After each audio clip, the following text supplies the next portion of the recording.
ठाणे महानगरपालिकेच्या 2026-27 साठी 6,221 कोटींचा अर्थसंकल्प महासभेमध्ये सादर करण्यात आलाय। महत्त्वाचं म्हणजे यंदा नागरिकांवरती कोणताही नवीन कर लादण्यात आला नाहीये। या अर्थसंकल्पात रस्ते, विकास, आरोग्य सेवा, उद्यानांचं सुशोभीकरण आणि नाट्यगृहांच्या उन्नतीवरती भर देण्यात आलाय। नवीन प्रकल्पांसाठी शासन निधी आणि खासगी लोकसहभागाचा वापर करण्यात येणार आहे। तसंच पाणी पुरवठा आणि तलाव संवर्धनासाठी 555 कोटींची योजना मंजूर करण्यात आली आहे। म्युनिसिपल बॉन्ड आणि ग्रीन बॉन्डद्वारे निधी उभारण्याचे नियोजन देखील करण्यात आले आहे। महिला, ज्येष्ठ नागरिक आणि दिव्यांग कल्याण योजनांना गती देण्यावरही भर या अर्थसंकल्पात देण्यात आला आहे। एकूणच करवाढ न करता विकासावर लक्ष केंद्रित करणारा हा ठाणे महानगरपालिकेचा अर्थसंकल्प असल्याचं मानलं जात आहे। यावर्षीचा बजेट जे मान्य महासभेला सादर झालेला आहे, अजून त्याला मान्यता मान्य महासभेची मिळालेली नाही आहे। शेवटचा अधिकार मान्य महासभेचा आहे। माझ्याकडून जे प्रस्ताव किंवा अर्थसंकल्प सादर झाला तो 6,221 कोटी रुपयाचा आहे आणि यामध्ये घटवाढ मान्य महासभा करेल। 25 तारखेला त्याच्याबद्दल डिटेल चर्चा होणार आहे। तूर्त या बजेटमध्ये कुठल्याही प्रकारची दरवाढ आम्ही सुचवला नाही आहे आणि कुठलाही नवीन टॅक्सेशन ही नाही सुचवला आहे। मात्र हा यथार्थ आहे की महापालिकेमार्फत नागरिकांना दर्जेदार सेवा देण्यासाठी थोडीफार दरवाढ जरूर करणे अभिप्रेत आहे। सेवांची गुणवत्ता, सेवाची कॅटेगरी आणि क्वालिटी यामध्ये इम्प्रूव्हमेंट त्याच्यानंतरच येईल। या बजेटमध्ये महानगरपालिकेमार्फत जे आपले कमकुवत घटक आहेत त्यांच्यावर फोकस करण्यात आलेला आहे। महिला, दिव्यांगजन, बालकल्याण याच्यावर फोकस आहे। पर्यावरणपूरक गतिविधियांवर फोकस आहे।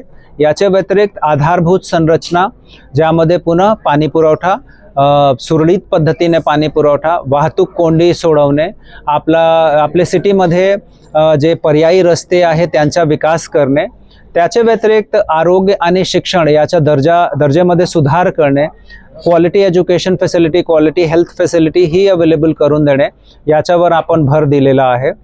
बरेचसे नाविन्यपूर्ण यामध्ये उपक्रम प्रत्येक डिपार्टमेंट मार्फत यावर्षी सुचविण्यात आलेले आहेत। याचे व्यतिरिक्त महानगरपालिकेचे बजेटवर कुठल्याही प्रकारचा आर्थिक ताण न आणता PPP तत्वावर मोठ्या प्रमाणावर फ्युचरिस्टिक भविष्यगामी प्रकल्प करण्याचा सुद्धा नियोजन आहे। सर, तारेवरची कसरत करावी लागते का? एकीकडे करवाढ होत नाही आणि दुसरीकडे खर्च वाढतोय, तर प्रशासनाची तारेवरची कसरत होते का अशा वेळेस? कारण पूर्ण ठाण्यामध्ये वेगवेगळे प्रोजेक्ट देखील सुरू आहेत। निश्चितरित्या आपलं म्हणणं बिलकुल बरोबर आहे की आर्थिक जोपर्यंत उपलब्धता होत नाही, संसाधन जोपर्यंत आपले हातात राहत नाही तोपर्यंत नवीन नियोजन करता येत नाही आणि मग जे सेवा आहे, जे आपण सर्व्हिसेस देतो तो फक्त सुमार दर्जाची, ॲव्हरेज क्वालिटीचीच राहून जाते। तर तारेवरची कसरत निश्चित आहे, परंतु त्याच्याबरोबरच आपल्याला हा सुद्धा पाहायला पाहिजे की जरी इथे करवाढ होत नाही तरी माननीय उपमुख्यमंत्री महोदय त्यांचे माध्यमातून आपल्याला भरीव मदत राज्य शासनाकडून प्राप्त होते आणि जे लोड महापालिकेवर येणे अभिप्रेत होता त्यापैकी मेजॉरिटी लोड जे इन्फ्रास्ट्रक्चर क्रिएशनचा आहे, मग तो रस्ते असतील किंवा उद्यानच्या नूतनीकरण, शाळांच्या नूतनीकरण, आरोग्य फॅसिलिटी वाढवणे, या सगळी गोष्टीसाठी जी लागणारी निधी होती, जे कर स्वरूपात प्राप्त करणे अभिप्रेत होती, ते माननीय DCM साहेबांमार्फत शासनाकडून उपलब्ध झाल्यामुळे महापालिकेसमोर जी तारेवरची कसरत होती ती थोडीशी सौम्य झालेली आहे, थोडी करण्यासारखी झालेली आहे। सर, आपण मगाशी अनधिकृत बांधकामांबद्दल बोललात, तर सर दिव्यातील 90% इमारती अनधिकृत बांधकामांच्या घेण्यात आहेत, तर नेमकं तिथे काय प्रकारची उपाययोजना करण्यात येते?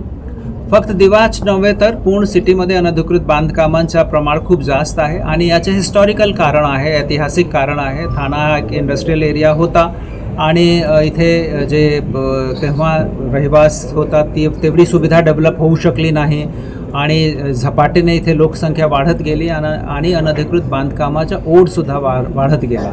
आता पहिल्यांदा आपण सिस्टमॅटिक पद्धतीने पूर्ण सिटीचा सर्वे केला आहे।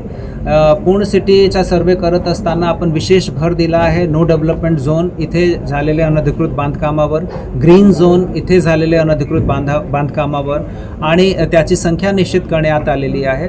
दिवा मुंब्रा असो किंवा सिटीचा इतर भाग असो जे अनधिकृत बांधकामाची दृष्टिकोनातून संवेदनशील आहे तिथे आपण विशेष पथकही गठीत केलं आहे. तोडकामाची कारवाई आपण तीव्र गतीने करत आहोत. मागील 10-12 महिन्यामध्ये आपण 290 दरम्यान अनधिकृत बांधकाम पूर्णतः तोडले आहेत आणि कम्प्लिटली जमीनदोस्त केला आहे. आता एप्रिल महिन्यापासून या तोडकाम झालेलं आहे त्याच्यावर झालेला खर्च वसुलीची कारवाईसुद्धा आपण सुरू करणार आहे. सर, वीज आणि पाणी तोडण्यासंदर्भात आपण आदेश दिले होते, त्यासाठी जाहिरात पण छापली होती, पण या संदर्भात किती काय आकडा मिळेल का की किती? निश्चितरित्या आकडा मिळेल.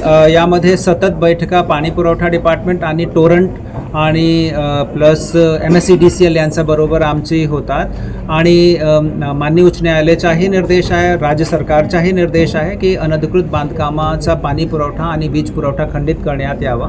अनेकदा असा होतो की हे खंडित केल्यानंतर सुद्धा पुन्हा ते लोक ते जोडून घेतात अधिकृतपणे अनधिकृतपणे.